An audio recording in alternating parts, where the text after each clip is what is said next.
The swelter of a new week drapes Fairmont Crest like a damp blanket that no one can escape, and every thread of rumor, promise, and threat tightens around these people's throats like a rope that has begun to cinch. Not enough to snap bone, but enough that no one breathes the way they used to. And as the night wind runs through the palms along the security wall, a dark whisper promises that someone will not wake in the morning, that impulsive choices of the past have already laid the table for fate to enjoy the feast of consequences in the present. Doug staggers beneath the needle-bright lights of the casino, punching himself with memories of every time he said one sentence too many, trusted one person too far, tossed secrets like coins onto a felt table without imagining the moment those coins would spin back and cut his palm, while June, in the hush of a community center, rubs hands steadier now after years of clawing her way clean.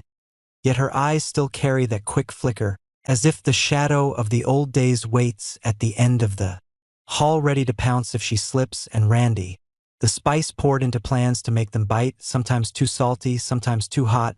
never refined enough to sit at the head table but always toxic enough to turn the dish. Hunches behind a steering wheel, counting how often Joey speaks his name and realizing the number is far too high to mean safety. Joey, as always, takes the highest perch with glass and straight lines. A predator who loves reflections because they let him pet the illusion that everything still rests in his palm, and that everyone below is a piece sliding toward its last square. Vanessa, trapped between a heart that once raced to the sweet burn of promises and a conscience exhausted by sweeping up after every party that ends in shards, teaches herself to breathe slower, to heed what her body says when it has to choose a shoreline without knowing how to swim mid-current. And her private getaway with Joey rips open beneath a lead-heavy call from Jacob, a police voice like an invisible subpoena hauling her out of fantasy and back into the precise chair of a witness to what will come. Naomi, across town, braces both hands on a kitchen table as rumors snake through the open windows of social feeds, and the fragile piece she stitched together after family rips takes a hammering from suspicion, so that she sees familiar faces as if through frosted glass where edges skew and warp, while Bill plays at calm days, appearing in later episodes as an anchor for viewers to grab, a sign the coming loss will not be his, and because it is not his, it must be another's, an absence suddenly etched into the map of relationships already tangled to strangulation. Samantha and Tyrell, two small compasses, tilt toward June in rising astonishment at the bloodline newly named, then tilt away because self-protection still flinches at scars left by addiction, and that teetering between new affection and old fear turns every step into a test of forgiveness and a measure of endurance, while Marcel chooses the darkest corridor, volunteering himself as Joey's shadow for reasons everyone guesses but no one says aloud, and to dodge Jacob's gaze, a man who still sings the hymn of justice even with the taste of disappointment souring his mouth. In a moment no one schedules, the story closes a curve as Doug and Marcel share a table at the casino, with alcohol laying a light frost over vigilance, and talk flows like a stream, spilling fragments that could stiffen into evidence if they fall into the right hands, and every security camera seems to swivel its eye, listening, storing, awaiting the cue. Randy drifts through the parking lot, fingers sliding into his jacket to touch the heavy thing Joey once forced on him, the tool that made him useful for a minute and disposable the next, while Joey, mouth at Vanessa's throat in a not-fancy hotel, pauses when the phone hums, reads a blunt text from a number that is only unknown to idiots, then smirks by reflex, as if the Reaper were just a gate guard changing shift and he had bought coffee for them all. Vanessa watches the shift in Joey's face without the old panic and instead feels a marrow-deep weariness. The knowledge that she has taken too many steps in one wrong direction and each step peeled off a layer of skin, leaving a burn that will not heal, and Jacob's call punches through that fragile film, reporting something that cannot be postponed. An event that points its sharp end at men staging a private demolition on the far side of the city. At the center, June hears the doorbell at dusk, a young woman tumbling in with a story of a meeting turned sour, a car, a bag, a threat, And in a flash June sees her former self, the pleading eyes she dodged, the outstretched hands she slapped away, and heat rises to push her into the street, into the driver's seat of an old car, engine cough, wheels aimed toward the place her gut says someone is being herded into a cul-de-sac. Naomi picks up a second call, words skating past her ear but scratching anyway, a shapeless loss hooking her heart so that she cannot stand steady, while Jacob turns a key, glances at a blinking map, pivots the wheel toward the casino and the docks where arteries cross and not like a net already slung. Doug finally recognizes the moving silhouettes around him as mobile exclamation points and understands that drunk is no longer a cloak but a red flag. And in his last inch of clarity he thinks of Vanessa, of words he threw, of Randy, of Joey, and wonders whether he missed a junction where the less rotten man in him might have turned. But it is only a thought experiment now. Randy receives a new instruction, the kind of half-sentence that is really a snare, guaranteeing that whether he acts or balks, he will still become the perfect puzzle piece for a clean public narrative and a filthy private one. And in the soundless panic he imagines his own death as a morality play Joey will use to teach Doug silence, then feels a lurch of loathing because his part in that tableau is laughably small yet dripping more blood than he ever planned to spill. Joey steps onto a balcony to place a call he knows will end with a warning that chills not by volume but by the way it amputates choices, pushing everyone into a tunnel with one exit, while Vanessa leaves Jacob's line to go to Nicole, not because she wants an ally but because a woman who has lived alongside pain long enough knows how to cradle a cracking heart without shattering it, and they sit in a silence as heavy as lead where every extra word dies of embarrassment. Across town, June brakes hard before a derelict yard, headlights slicing scorched concrete and trembling silhouettes,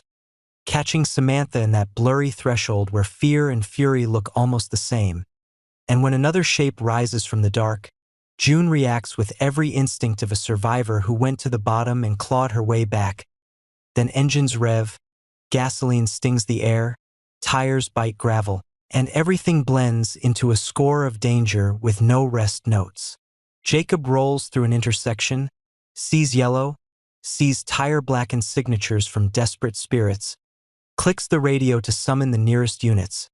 while Marcel trades the plush casino chair for a tighter sealed room, making choices he calls orderly but are really for his own quiet, each one another plank on a coffin he cannot see. Doug steps into the lot through a fog of liquor and from a distance catches the knife-bright sweep of headlights, while Randy curls in darkness, hand signaling, hand retracting, chest hammering, and all of it is swallowed by a sudden tug as if someone yanked the pin from a cord, and a heavy sound crashes. The clang of metal kissing metal, the starburst of glass, a breath cut in two, and in a split second that stretches like an entire rainy season, fate signs its name. At the hospital, where white light hides blood by blinding everything, Naomi stands by the doors like a statue that knows how to shiver. Vanessa steadies Nicole's elbow, and Jacob's glance paces between monitor and wall clock, each second another loop knotted around his wrist, while Joey, on hearing the news, narrows his eyes not in horror but in arithmetic, like a gambler checking whether the fallen card can be palmed into advantage if he tells the story just right. June, with thin scratches banded on her arms and a smear of someone's blood on her cheek, sits in the waiting room letting her gaze drift over nameless faces,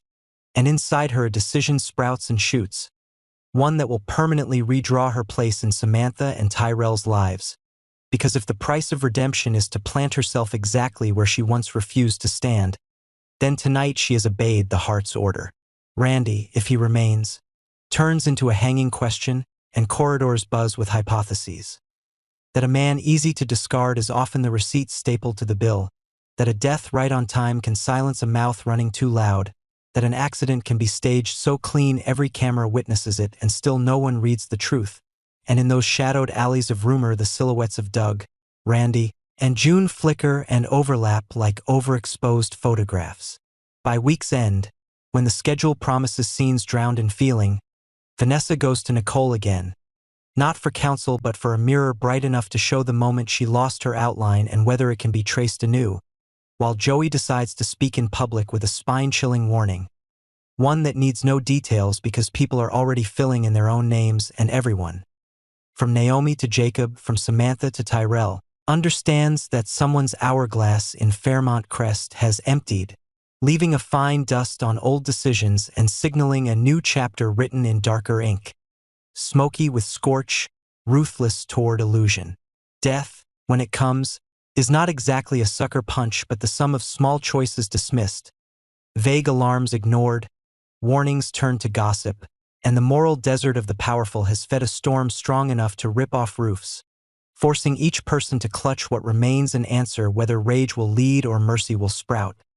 whether betrayal will breed or courage can take root, whether their inner wars will lock them into a single cell or drive them to shatter a window for air. When the final night falls, the city still shines, but that light no longer pushes back the darkness that has seized the corners, and beneath the hum of air vents, the fading siren, the elevators open and shut, you can hear the even thud of a drum, the rhythm of a story that has turned down another road, where the price of truth is no longer paid with promises, where love, if it remains, must walk barefoot, take the stones, the heat, the new calluses, and where one person's death does not merely close a path but yanks open drawers full of secrets, shoving everyone alive into a season of confessions, suspended sentences, and siftings not all will survive, so that months from now, when they look back, they will recognize that this very week, these days heated red by anger and fear, pulled the plug on delusion and blacked out the old schemes, forcing Fairmont Crest to face the fact that every castle built on sand must either brace itself with rock made of bravery or sink into the black sea of calculation, and when the tide smooths over, the name of the one who is gone will stand like a milepost while the lives of those who remain fork into steep, crooked switchbacks, each demanding the last mask be ripped away so they can finally know who they are. Thank you for taking the time to watch my video. All the content I make is just speculation and personal sharing. If you find the video interesting and useful, please support me with a like and leave a comment. If you have better ideas or more interesting speculations, please share them in the comments section for everyone to discuss. I appreciate all your contributions and support. Sincerely, thank you.